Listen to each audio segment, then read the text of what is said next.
গত সপ্তাহে আপনারা জানেন কক্সবাজার আমার একটা প্রোগ্রাম ছিল, তো হেলিকপ্টারে গিয়েছিলাম। ফেনী জেলা যখন পার হচ্ছি আমি দেখলাম 3টা উইন্ড মিল চিনেন তো, বিশাল পিলার, 3টা 4টা পাখা থাকে। বায়ু বিদ্যুৎ কেন্দ্র, বাংলাদেশের প্রথম বায়ু বিদ্যুৎ কেন্দ্র এটা, মুহুরী প্রজেক্ট বলে এটা সম্ভবত। তো সাগরের বাতাসের ঝাপটায় এটা ঘুরে ইলেকট্রিসিটি উৎপাদন হয়। তো আমি পাইলটকে বললাম, ভাই এগুলো থেকে কেমন ইলেকট্রিসিটি উৎপাদন হয়? কয়, হুজুর একটুও হয় না।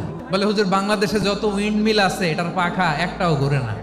আল্লাহ, বলেন কি? তাহলে এই যে কোটি কোটি টাকা ব্যয় করে যে উইন্ড মিল, কয় হুজুর উপরে ফিটফাট ভিতরে সদরঘাট। তার মানে কোটি কোটি টাকা দিয়ে এই উইন্ড মিল বানায়, এখানে কিছু নাই।